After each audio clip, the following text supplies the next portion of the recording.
మాధవ్ గారు. అందరికీ నమస్కారం.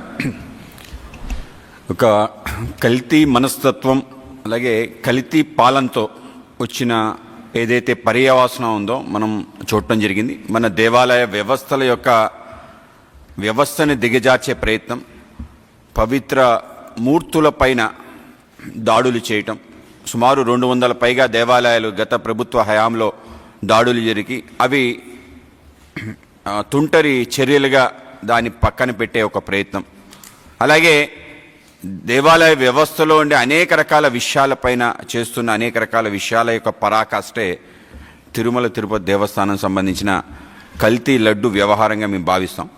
సో ఆ విధంగా ఈ వ్యవహారం ఎంతవరకు వెళ్ళిందంటే తనంతట తానే క్లీన్ చిట్ ఇచ్చుకుని ఏమీ జరగలేదని చెప్పి, అంటే వాళ్ళ పేపర్ యొక్క రిపోర్ట్ ఆధారంగా మాట్లాడే ఒక తీరు ఆ విధంగా పరాకాష్ఠకు చేరింది. నిజంగా మేము అడుగుతున్నాం, ఇవాళ అసలు పాల సేకరణే చేయలేని ఒక డైరీ ఏ విధంగా నెయ్యి సప్లై చేయగలుగుతుంది? ఇక్కడే విషయం బయటపడిపోతుంది. రెండో అంశం, 390 రూపాయలు 19 రూపాయలకి నెయ్యి రాగలిగే వ్యవస్థ ప్రపంచంలో ఎక్కడైనా ఉందా? అది నెయ్యి అనబడుతుందా?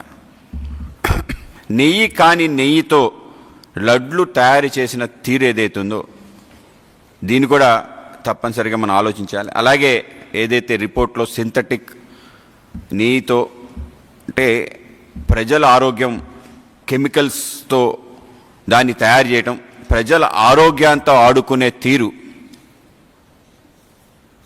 అత్యంత పవిత్రంగా భావించి భక్తులు స్వామివారిని సేవ చేసుకొని వెళ్తున్న తరుణంలో తీసుకోబోయే అతి పవిత్రమైన వస్తువుని పైన ఈ విధంగా చేయాలి అనే ఒక మనస్తత్వం ఏదైతే ఉందో వాళ్ళ యొక్క దృష్టి ముఖ్యంగా రాష్ట్రంలో అన్య మతస్థుల యొక్క ప్రాబల్యం పెంచే ఒక ప్రయత్నం, దాన్ని ఒక ఓటు బ్యాంక్గా మార్చుకోవాలనే ఒక ఆలోచన, దీనికి పరాకాష్ట ఇది. ఆ విధంగా దేవాలయాలపై ఏం దాడులు జరిగినా ఏమీ జరగదు.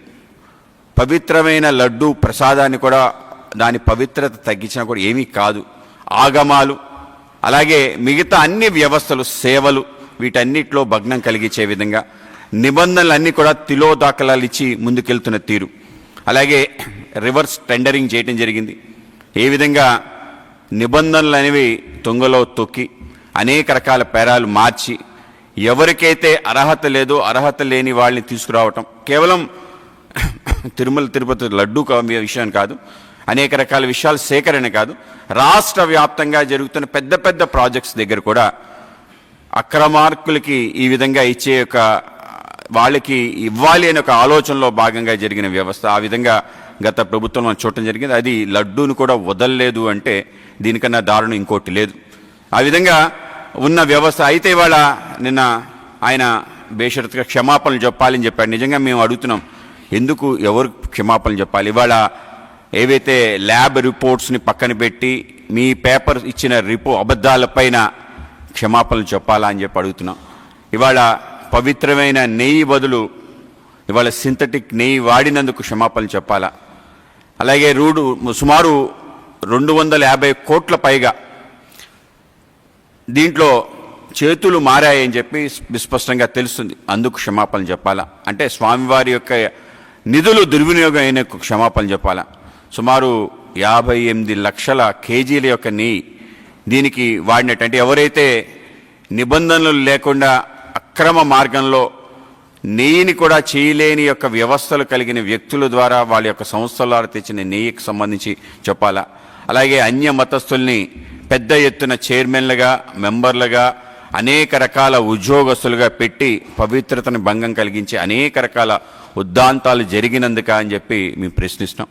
ఇవాళ కూటమి నేతృత్వంలో ఏవైతే గతంలో జరిగిన ఈ యొక్క అపవిత్ర కార్యక్రమాలన్నింటినీ తప్పనిసరిగా ప్రక్షాళన చేయాలని చెప్పి ప్రక్షాళన చేసి ఆ పవిత్రతని మళ్ళీ పునర్నిర్మించి ఆ విధంగా ఆ వైభవాన్ని ముందుకు తీసుకెళ్లే పెద్ద ప్రయత్నం జరుగుతుంది. ఎక్కడ కూడా రాజీ లేకుండా ఇటువంటి విషయాలపై ముందుకెళ్ళాలి అని చెప్పి ఒక సమిష్టి ఆలోచన ఏదైతే ఉందో, ఏ విశ్వాసంతో అయితే ప్రజలందరూ కూడా ఇవాళ ఈ ప్రభుత్వానికి యొక్క అధికారాన్ని ఇచ్చి ముందుకు తీసుకెళ్తున్నారో దాన్ని మరింత ముందుకు తీసుకెళ్ళడానికి ఎక్కడ కూడా భక్తుల యొక్క మనోభావాలు సన్నగిల్లకుండా ఉండే విధంగా వాళ్ళ భక్తి విశ్వాసాలపైన ఎటువంటి ఆటంకం రాకుండా ఉండే విధంగా తప్పనిసరిగా కూటమి నేతృత్వంలో ప్రయత్నం జరుగుతుంది.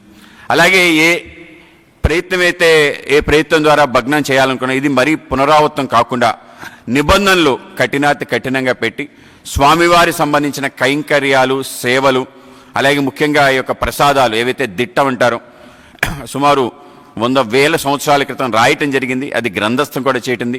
బ్రిటిష్ సమయంలో కూడా వాటికి సంబంధించి ఎంత దేనికి వాడాలి అని చెప్పి పోర్టులో ఏ దిట్టాన్ని ఏ విధంగా ప్రసాదాలు ఏ విధంగా తయారు చేయాలి వాటిని తూచా తప్పకుండా ఆ యొక్క సేకరణ చేసి వాటిని ఆ విధంగా ఇచ్చే ప్రయత్నం తప్పనిసరిగా కూటమి ఆధ్వర్యంలో చేస్తాం. అలాగే కేవలం ఈ దేవాలయం అన్ని దేవాలయ యొక్క పవిత్రతను కాపాడే విధంగా అలాగే హైందవ మనోభావాలు ఎక్కడ కూడా గాయం పడకుండా ఉండే విధంగా ప్రయత్నం చేసి ముందుకు తీసుకెళ్తాం. ఆ విధంగానే గత ప్రభుత్వం చేసిన అనేక రకాల విషయాలు దేవాలయాలకు సంబంధించిన రథాలని దగ్ధం చేయటం కానీ అనేక రకాల వస్తువుల్ని మాయం చేయటం కానీ అలాగే శిరచ్ఛేదనం లాంటి అత్యంత ఘోరమైన ఘటనలు చేయటం కానీ అలాగే వీటితో పాటు ఇంకా పరాకాష్ట అంటే స్వయంగా డీజీపీ చేత వాళ్ళు ఆ రోజు క్లీన్ చిట్ ఇప్పించుకొని ఇది టీడీపీ బీజేపీ ఆర్ఎస్ఎస్ వాళ్ళు చేసి ఉండొచ్చు స్వయంగా డీజీపీఏ నిస్సగ్గుగా యూనిఫామ్ వేసుకొని కండువా తక్కువ వైసీపీ కండువా తక్కువ ఆ విధంగా మాట్లాడిన తీరు అంటే ఆ విధంగా ఎంతకైనా దిగజారచ్చు అని చెప్పే పరిపాలన మనం చూసాం. కనుక వాటన్నిటినీ పక్కన పెట్టి ప్రజల యొక్క విశ్వాసం మనోభావాలు ఏవైతున్నాయో వాటిని కాపాడడానికి 100% మీ అందరం కలిసికట్టుగా ముందుకెళ్తామనే విషయం మీ అందరికీ తెలియజేస్తున్నాం.